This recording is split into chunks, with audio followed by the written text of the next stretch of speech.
Break के बाद एक बार फिर से आप सभी दर्शकों का अन्नदाता कार्यक्रम में स्वागत है।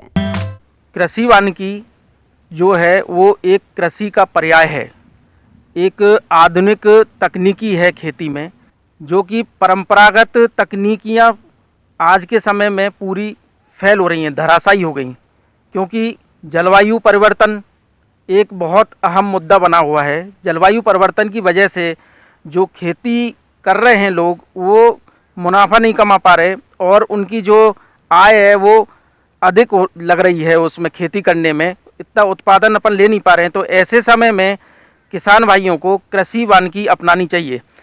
कृषि वानिकी में फसलों के साथ साथ आप वृक्षों को लगा के नहीं, अंतर्वर्तीय फसलें आप लेके नहीं, आप अपनी आमदनी, अपना मुनाफा आप बढ़ा सकते हैं।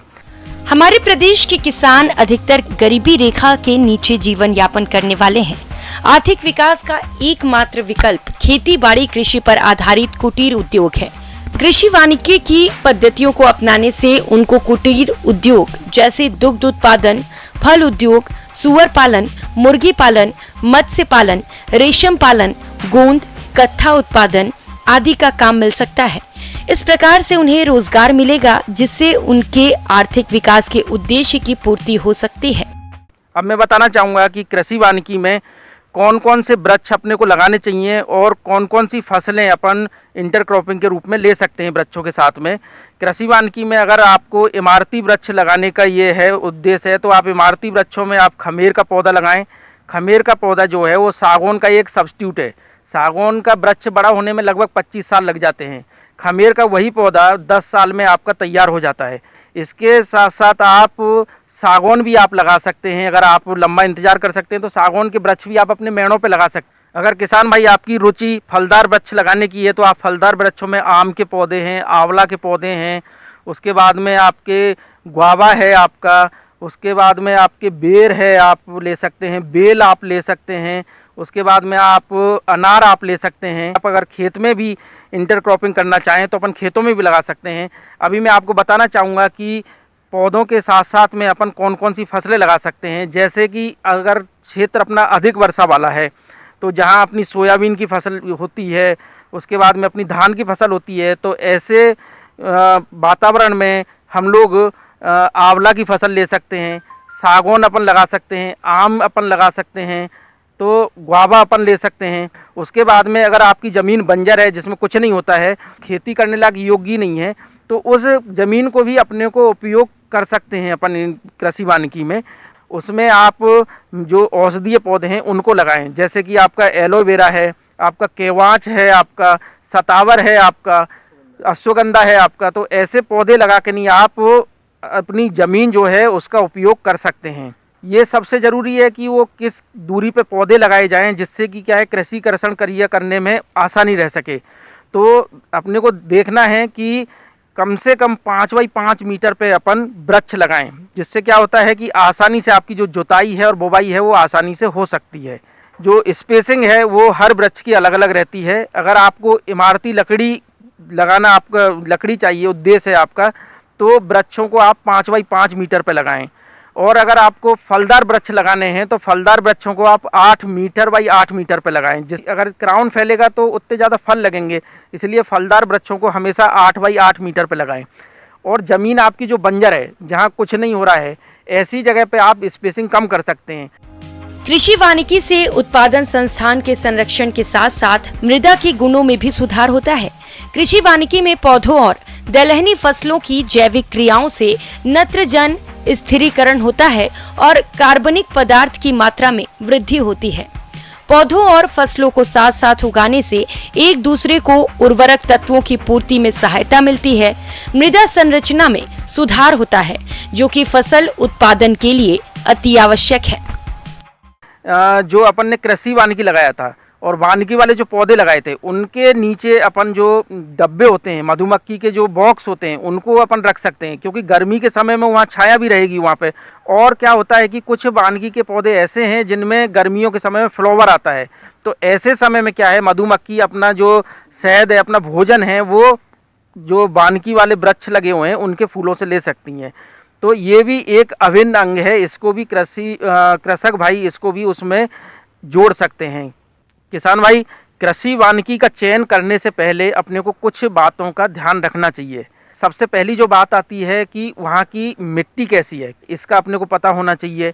वहाँ की जो वर्षा का पैटर्न है वो कैसा है, कितनी वर्षा होती है, क्या होती है, तो उस हिसाब से अपने को चयन करना है। वहाँ की जलवायु कैसी है उसको अपने को देखना है। उसके बाद में वहाँ का जो मार्केटिंग कैसी है, वहाँ की मतलब लोगों की डिमांड कैसी है, लोगों का इंटरेस्ट कैसा है, तो उस हिसाब से अपने को वृक्षों को लगाना है। तो किसान भाइयों से यही अपील है कि आप जो कृषि वानिकी लगाने से पहले जो भी बातें अपन ने बताई हैं उन बातों का अनुसरण करके ही अपने को कृषि वानिकी का चयन करना चाहिए।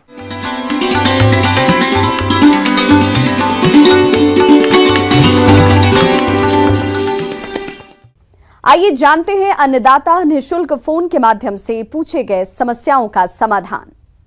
अन्नदाता निशुल्क फोन संपर्क सेवा के माध्यम से पूछे गए प्रश्नों में से आज हमने जिस प्रश्न को कार्यक्रम में शामिल किया है उसे पूछा है रायसिंह नगर जिला श्री गंगानगर के कृषक सुखदेव सिंह ने। ये धान की फसल में खरपतवार निकालने के लिए बीडर यंत्र के बारे में जानकारी चाहते हैं। तो सुखदेव सिंह जी, आपकी जानकारी के लिए प्रस्तुत है कार्यक्रम का ये अंश। कोनो वीडर में 2 रोटर, फ्लोट फ्रेम एवं एक हैंडल लगा होता है।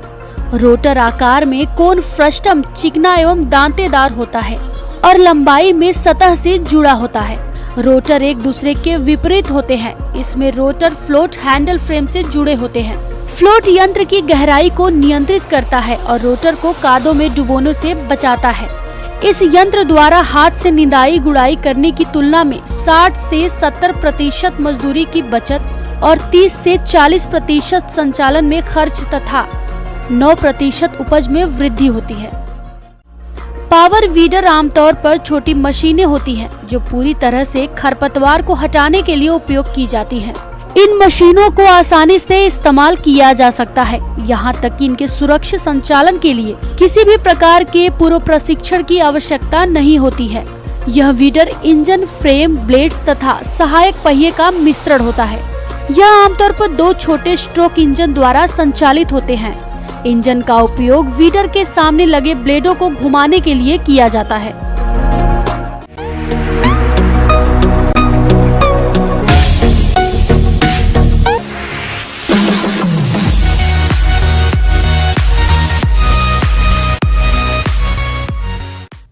एक नजर डालते हैं राज्य के कुछ मंडियों के प्रमुख फसलों के बाजार भाव पर।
किसान भाइयों, कृषि संबंधित समस्या और सुझावों के लिए आप हमें इस पते पर संपर्क कर सकते हैं। प्रोड्यूसर अन्नदाता news 18 Rajasthan, Ramoji film city, Hyderabad 501512। साथ ही आप हमें ईमेल भी कर सकते हैं। हमारा ईमेल है p18annadaata@nw18.com। इसके अतिरिक्त आप हमें निःशुल्क हेल्पलाइन नंबर 180088922163 पर सोमवार से शनिवार सुबह 10 बजे से शाम 4 बजे के बीच संपर्क भी कर सकते हैं।